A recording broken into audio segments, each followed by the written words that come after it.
You're listening to the Running Around Charlotte podcast, presented by the Novant Health Charlotte Marathon. 1 day, 5 events, with a race day distance for every goal and pace. Find out more or register at runcharlotte.com. Now, here are your hosts for the Running Around Charlotte podcast, Tim Rhodes and DC Lucchese. All right. Welcome back to the Running Around Charlotte podcast. We are coming to you live from the 2024 Novant Health Charlotte Marathon Expo. DC Lucchese. Tim Rhodes is running around here somewhere, my co-host, but better than Tim. Better than Tim, man. I've got my man Tom Perri here with me. If you are one of the good-looking people, as I say, who's in the back of the pack, you may actually have run with Tom, either running around Charlotte or running around a marathon. Literally anywhere in the world. Tom has paced people for how many years, man? Almost 48 years. Almost 48 years of pacing people at the marathon level, literally all over the world. He's an author. He's a pacer. He's a runner. He's a record holder in his own right. And proud to call you my friend for 20 freaking years. Tom, welcome to the Running Thank you Around very Charlotte much, podcast, DC. man. Dude, can you believe it? 20 years. We talked about this last night. That's bonkers. Yeah, it is crazy. It is crazy, 20 years, yes. We have known each other that long. And the thing that brought us together was the original version of the Novant Health Charlotte Marathon. Back then, the Thunder Road Marathon, and you are proudly sporting the inaugural 2005 marathon shirt. Yep, correct. It's like, I don't even know where stuff I had 2 years ago is, and you've run all over the world, literally a marathon just about every dang weekend, and you still have this shirt. Still have the shirt. Believe it. And I wish I would have brought the medal because it's just a small little medal. It is. Oh, my gosh, right? It was just a small little size of a quarter Kennedy half, probably. Yeah, but back in the day, medals were kind of big. that size. Yeah, correct. Yeah. Medals were kind of that size, man. I still have that medal, too, because I collected one at the end because I'm like, that's going to be kind of neat one day. It's hanging from a wind chime that we have in the yard, and whenever it gets blowing good, I'm like, oh, my gosh, look at that dang thing, man. 20 years ago. That's crazy. Absolutely crazy. I need it. Yeah. I'll talk it up so you can try to hear me on that. But anyways, 20 years ago, and you were one of the few people who ran with us the first 10 years straight. Yeah, it was right? crazy. Yeah. And I got to show this off because you still have this. This is the legacy jacket that we provided to folks. And I treasure it. Yeah. Look at that. The 10 years running, legacy runner. Oh, man, that's amazing. I love it, and it still looks awesome. Yeah. And I, like I said, I ran it 13 years straight, and I would have been here. This would have literally been my 20 years legacy had the race not switched from December. Yeah. Is that, well, hang on. That's another that's story a whole altogether, story. right? That's a whole other story. Yeah, that's a whole other story. Altogether. Oh, man. But, dude, and I'm sure in the amount of time that you've been running and the amount of people that you've helped get to the finish line, you've probably got some amazing stories. And, heck, some of them, and I want to talk about this too, some of them you collected in this book here, and we'll talk about this book. But what are some of the stories that you remember that stand, if there are some, that can stand out above all of that? What are some stories that stand out to you from all those years of running and all those years of pacing people and all the people you've talked to over the years? I mean, it's just there's so many memories from the person that's done their first time marathon to the person that I got a BQ to the person who, was just given up and you changed their mindset, to Heather, who I talk about in the book, who was at, mile 11:13, and she thought she wasn't going to get her sub-4 that day in Honolulu. And she got her sub-4 that day, and she finished her 50-state sub-4 goal. I have so many memories from people, even in the early days, running their first 5K in the 70s and 80s. It's just, there's so many memories I have from people, from the young ones and now to the older. I've paced everybody from 5 years old up to 89 is now the oldest person I've paced at a race or a 5K. It's just such a broad range of people I've paced. It's been incredible. Yeah, and over the years you've shared pictures with me and stuff like that of like, hey, here's Steve, or here's Stephanie or whatever, and it's their first marathon, this, that, and the other, and the looks on their faces, they're so proud of themselves, and you can just see it, right? How excited they are to be there, and people who've reached back out to you or have made comments on these marathon websites and stuff like that, or the marathon social media. Heck, I know you're not on social, but I see that. I see people talking about you and the impact that you've made on them from what you've done. And it's been incredible to meet some of these people and stay friends with them. I mean, it's been incredible. I've had friends for almost 50 years now that I've paced in the 70s, 80s, 90s, and today that I'm still friends with. And it's just it's very emotional for me. And that's the community of running is so powerful. It really is. It really is. I mean, when you were pacing somebody back in, I'll make up a number, 1985, did you really think that in 2024 you'd still be doing that? It's like, oh yeah, I'll still be pacing people, or like, I'll move on to something else. And it was so different because then it was all 5Ks, 10Ks, halves, and all that stuff. And a lot of it was really the faster runners. It was because I was a faster runner, so we paced the faster runners or the lead runner, whatever, the bicyclist like you'd call it. And now, especially now with my stage 4, I'm in the back of the pack, and I'm in the back of the pack. I'm at the end of the bus having fun. So it's a completely different thing. It's a completely different concept. And I love being at the back of the pack because it's more fun in the back. Sure it is. Absolutely, man.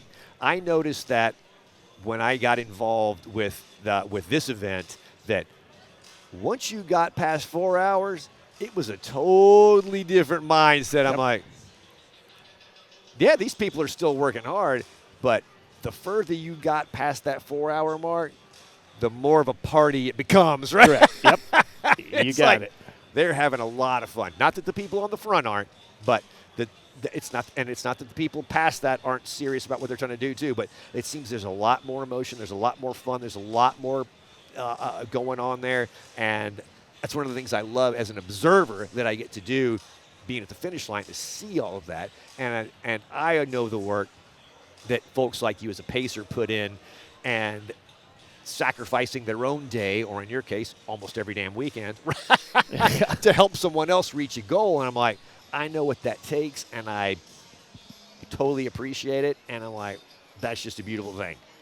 And I don't want to go without saying anything that you're doing a lot of this over the last several years with a stage 4 cancer diagnosis. Yes, correct. Yeah, I got diagnosed with stage 4 July 30th of 2019. And when I got diagnosed with that, the initial prognosis is possibly 3 to 5 years. Just possibly. They don't give you an actual termination date. They don't put an expiry date on my body and say, you're dead that day. Yeah. That's not how it works. And then I just live my life, as if every day is precious. Yeah. Well, and it is. Yeah. Right, it is. And, correct. I catch myself, and I'm sure a lot of people do as well, not being cognizant of that, but you're even more aware of that every day because of that. And when you and I were talking last night, you were saying, I line up and, almost every weekend, and there'll be people talking about, oh, I've got a cold, or oh, I've got a hammy, injury, or this, that, and the other. They don't know, unless they know you. Yeah. They don't know what you've brought to the start line that day. Yeah. And it doesn't matter. Yeah. Right? And you're just there to help them do a thing. Correct. And reach their goal. Yep. I want them to hit their goal, which is finish or do the best they can that day. Whether it's to finish or not, just give the best effort you can. And if you get across this finish line, that's a bonus. You have the courage to start the race, and I'm going to try and do whatever I can to get you to finish. Yeah. Now, how has, as we all have, gotten a little older and maybe a touch slower, how has that changed your approach to running and pacing these folks? And how has your diagnosis changed your approach to how you're working with these folks on any given weekend? Well, I think the thing that's really, really taught me a lot was in 1993 when I ran my first marathon. I remember walking at mile 17 because I had such bad blood blisters. I took my shoes off. And I remember after that race, my friends picking on me because they said, you walked during the race, you didn't run a marathon, so we need you to run a marathon. That's the only reason why I did my second one at Grandma's, because I walked the first one. I never would have probably done a second one, but I would have ran the full one. So people, and that's what I think now is that when I do these marathons at 6 hours and 5.5, we take walk breaks. We walk through the aid stations. We do that stuff. And it's not degrading. It shouldn't be looked at as degrading. You're still finishing the marathon. You are still putting in 26.22 miles. You're still finishing. You're still doing the distance. You get the same medal. That's what I'm trying to teach these people, is that if you walk, it's not shaming. And the run-walk method that Galloway made, or any type of combination of that, you should be proud of what you do to finish the race. Yeah, because crossing the finish line puts you in, at any pace, puts you in pretty rare air, right? I mean, despite the fact that we have 9,600 people running with us, here at Charlotte this year, and despite the fact that, New York City is the largest marathon in the country and the world at almost 60,000 people, you're like, oh, a lot of people run marathons. A lot of people don't run marathons, or even half marathons for that matter. So once you cross the finish line, you are in very rarefied air. I think it's, 0.5% of the population or something of that nature globally ever gets that done in their lifetime, much less multiple times, right? And so it's like there's no shame in, as I like to say, being one of the good-looking people. I think doing a marathon will change your life. I think it really does do that to you, and it's just the sense of accomplishment, the sense that you had the courage, like I said, to sign up for the race. You had the courage to do it, and once you do that first one, you may never do another one.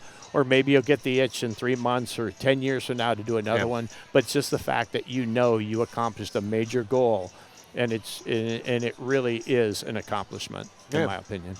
Oh, I think in my opinion, or anybody else's opinion too, right? Anybody who's ever done it will say, correct. yeah, Yes, absolutely, it's an accomplishment.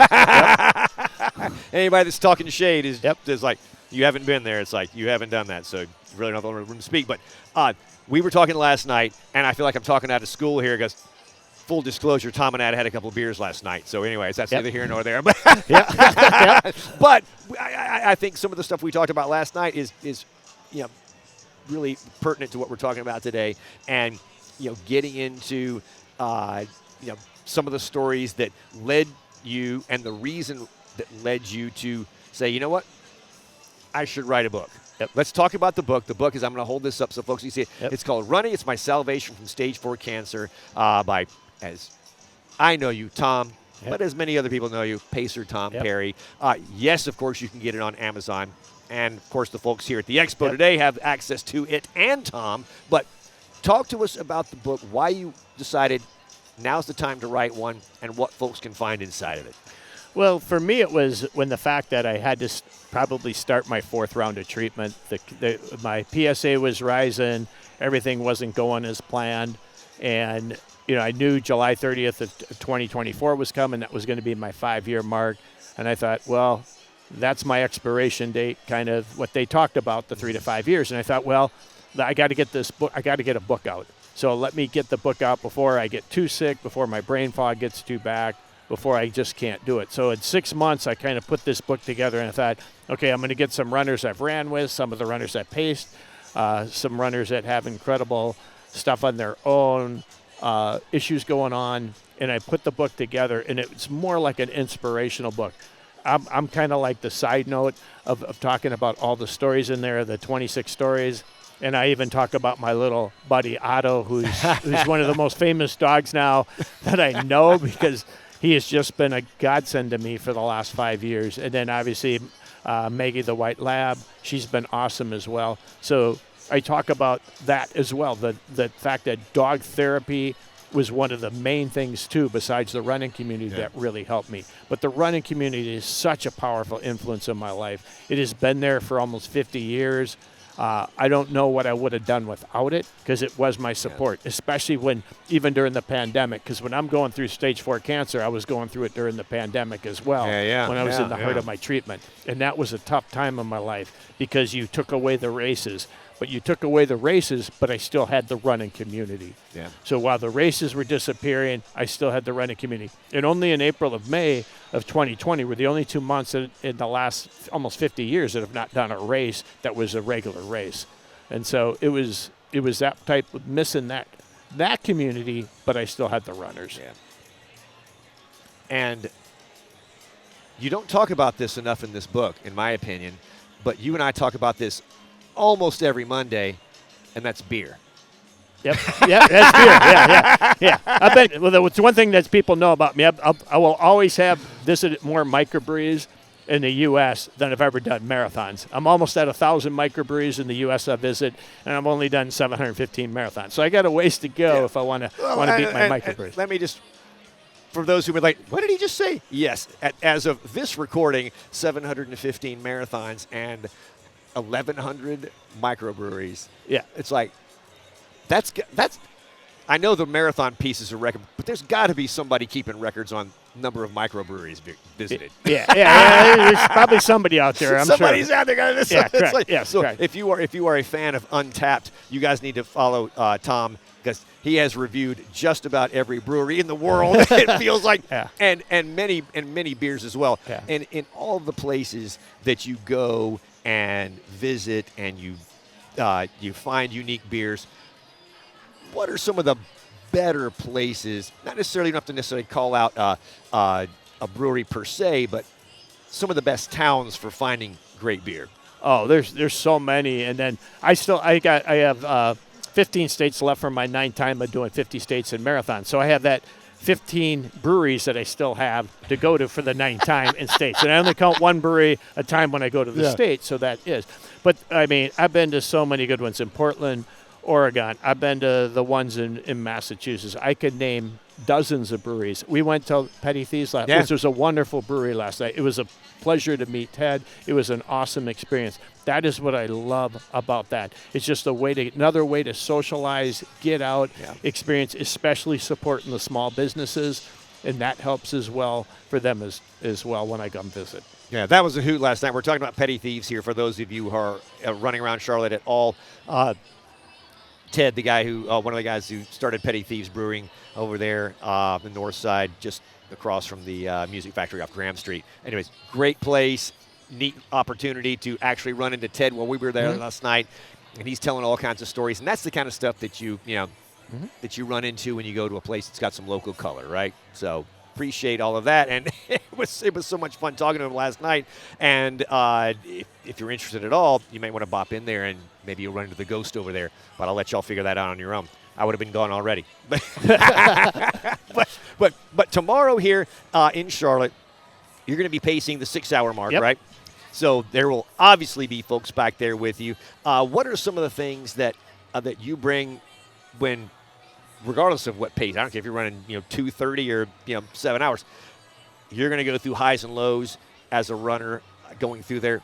What are some of the things you share with runners as they're going through that emotional ride that is trying to complete a marathon? Well, I think it's really important when you're a runner that, especially the first timer and stuff, and even if you're not a first timer, I always think of visualization. So when I talk to the runner the first time, especially now that I'm a little more experienced, I said, every mile you get through, just say I'm a finisher. So you get to mile 1, say you're a finisher. You see mile 2, you're a finisher. You get that so ingrained in your head that by mile 21, you say I'm a finisher. It just makes it, when the going gets tough, to think I can get to 23, I can get to 24, I can get to 25 and 26. You have that ingrained in your head. It's the positive stuff. Get rid of that negative energy. I don't like negative energy on the course. I don't like people being negative or, something didn't go right.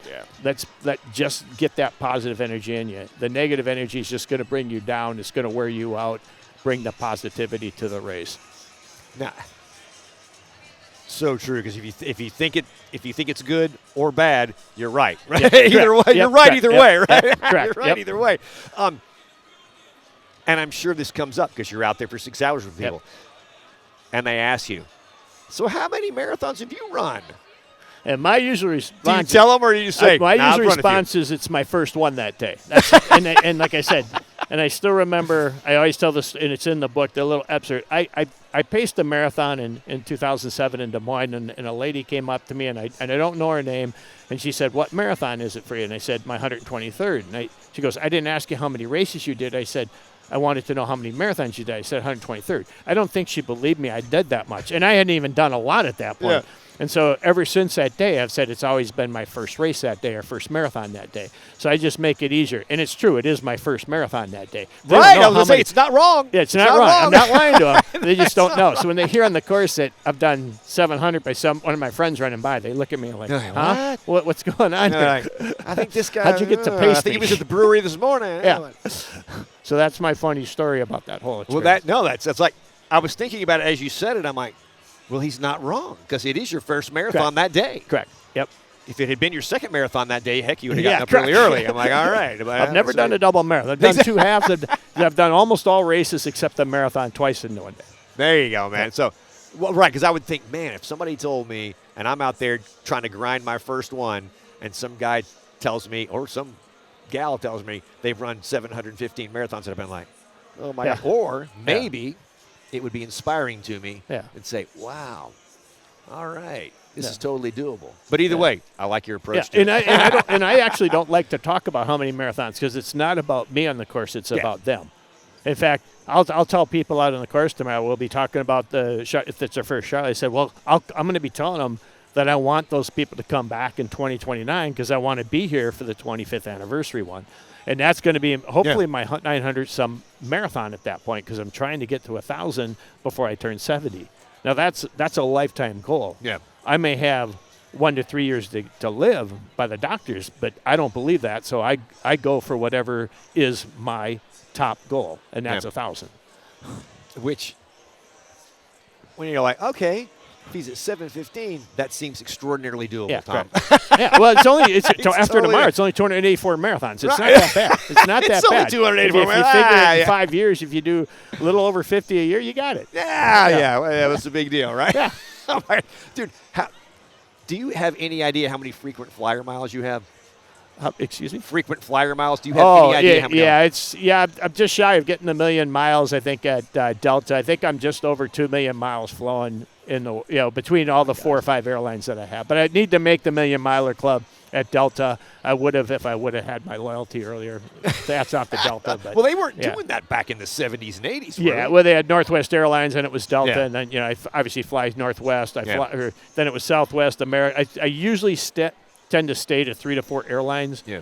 Just for loyalty and stuff. Sure. Get the points, man. Yep. Nothing wrong with that. I appreciate that. And if I do a second book, it will kind of talk about how to do the 50 states. I'll have a chapter about how to do the 50, how to run the sub-4 marathon in all 50, because I'm one of the few that's got my cap on, or don't have my cap on, but has the sub-4 50 finisher in all 50 states. So it's the 98th finisher to do that. And that was something I was proud of because I talk a little about that in the book.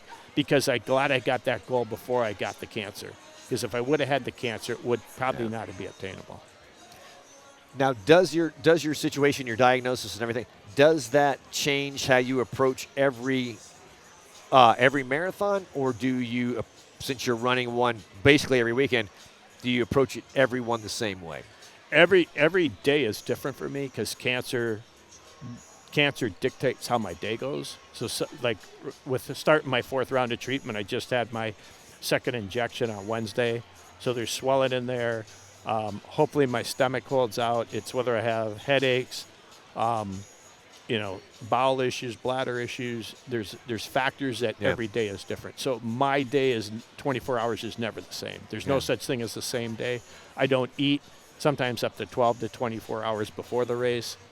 Sometimes I don't take much water on the course or juice and gels just because I'll be throwing up or have digestive issues. So every day is different. Every race is different. Yeah. But yet here you are. Yeah, here I am. Every damn time. I mean, like the sun coming up. And you can see me sometimes when I get up, like last night, even at the brewery, you get up and I look like, this guy looks like he's stiff or can't even walk. And I'm like, but on Saturday, you'll see me running the marathon. Right, but somehow. Just like muscle memory. You talked about that. It's just like I just start up and I go, and then by mile 17, because 3 hours into the marathon, I will have no energy. My gas tank is on empty. It's on fumes.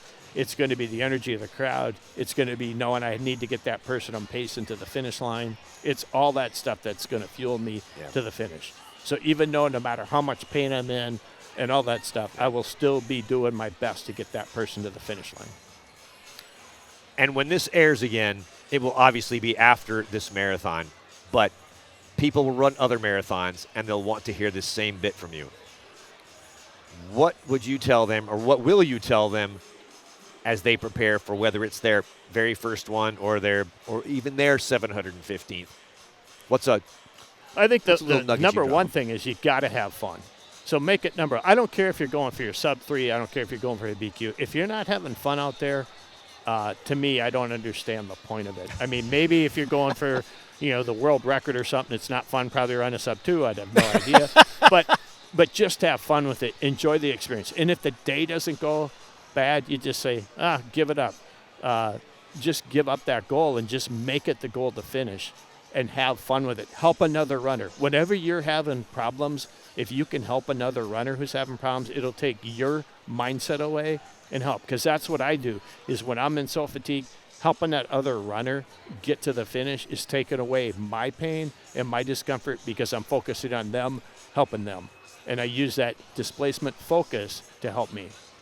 Okay. And along the way, help literally, probably at this point, probably tens of thousands of people. Yeah, correct. So there you go. Hell of a legacy. Tom, I love you, brother. Absolutely, unequivocally, no question about it. You were a beautiful man, a beautiful soul. I love everything you're doing. And I have all the faith in the world that the 1,000 marathons and the 25th anniversary is in the bag. That's what we're hoping. The book is running, My Salvation from Stage 4 Cancer. Pacer Tom Perri. We'll put it in the show notes. You can get it on Amazon. And, Tom, if we don't see you at the finish line, then y'all can come back and run with him in 2025 because I know he'll be back then. Or not 2025, but for the 25th anniversary. Yep, correct, the anniversary. And I'll hopefully have a new book by then. Guaranteed. Yep. Tom, thank you so much. Thank you much. The Running Around Charlotte podcast is presented by the Novant Health Charlotte Marathon. Running Around Charlotte is produced in partnership with Well Run Media and Marketing. New episodes are available every week, anywhere you listen to podcasts.